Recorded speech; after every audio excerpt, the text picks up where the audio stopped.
ಮೊಳಕೆ ಕಟ್ಟಿದ ಹುರುಳಿಕಾಳಿನ ಮಸಾಲೆ ಸಾರು ಮಾಡೋದು ಹೇಗೆ ಅಂತ ನೋಡೋಣ ಬನ್ನಿ. ಈ ಪಾತ್ರೆಯಲ್ಲಿ ನಾನೊಂದು 2 ಸ್ಪೂನ್ ಎಣ್ಣೆ ಹಾಕ್ಕೊಂಡಿದ್ದೀನಿ. ಒಂದು ಈರುಳ್ಳಿನ ಹೆಚ್ಕೊಂಡು ಡಾರ್ಕ್ ಬ್ರೌನ್ ಆಗೋವರೆಗೂ ಹುರ್ಕೊಳ್ಳಿ. ಇವಾಗ ಇದನ್ನು ಪಕ್ಕಕ್ಕೆ ಎತ್ತಿಟ್ಕೊಳ್ಳೋಣ. ಅದೇ ಪಾತ್ರೆಗೆ ಸ್ವಲ್ಪ ಎಣ್ಣೆ ಹಾಕ್ಕೊಂಡಿದ್ದೀನಿ, ಅದು ಕಾದಿದೆ. ಇವಾಗ ಮೊಳಕೆ ಕಟ್ಟಿದ ಹುರುಳಿಕಾಳನ್ನು ಇದಕ್ಕೆ ಹಾಕಿ ಚೆನ್ನಾಗಿ ಹುರ್ಕೊಳ್ಳೋಣ.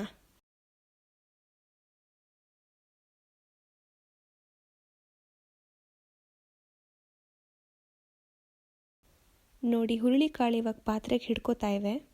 ಇದು ಫ್ರೈ ಆಗಿದೆ. ಇವಾಗ ಇದನ್ನು ಪಕ್ಕಕ್ಕೆ ಎತ್ತಿಟ್ಕೊಳ್ಳೋಣ. ರುಬ್ಬಕ್ಕೆ ಹುರಿದಿರೋ ಅಂಥ ಈರುಳ್ಳಿ, ಸ್ವಲ್ಪ ಅರಿಶಿನ,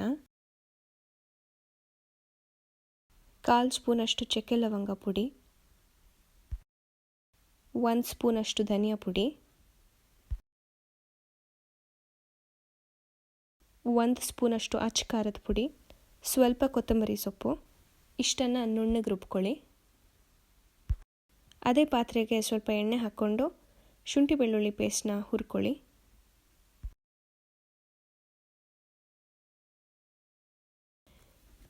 ಈಗ ರುಬ್ಬಿರೋ ಅಂಥ ಮಸಾಲೆ ಹಾಕಿ ಅದನ್ನು ಕೂಡ ಎಣ್ಣೆಯಲ್ಲಿ ಚೆನ್ನಾಗಿ ಹುರ್ಕೋಬೇಕು. ಈ ಥರ ಎಣ್ಣೆ ಬಿಟ್ಕೊಳ್ಳೋವರೆಗೂ ಹುರ್ಕೊಳ್ಳಿ. ಇದಕ್ಕಿವಾಗ ಆಲೂಗಡ್ಡೆ ಹಾಕ್ಕೊಂಡು 1-2 ನಿಮಿಷ ಬಾಡಿಸ್ಕೊಳ್ಳಿ. ಇವಾಗ ಹುರಿದಿಟ್ಕೊಂಡಿರೋ ಅಂಥ ಹುರುಳಿಕಾಳನ್ನು ಹಾಕಿ 2 ಗ್ಲಾಸಷ್ಟು ನೀರು, 1 ಹಿಡಿಯಷ್ಟು ತೆಂಗಿನ ತುರಿನ ರುಬ್ಬಿಟ್ಕೊಂಡಿದ್ದೀನಿ, ಅದನ್ನು ಹಾಕ್ತಾಯಿದ್ದೀನಿ.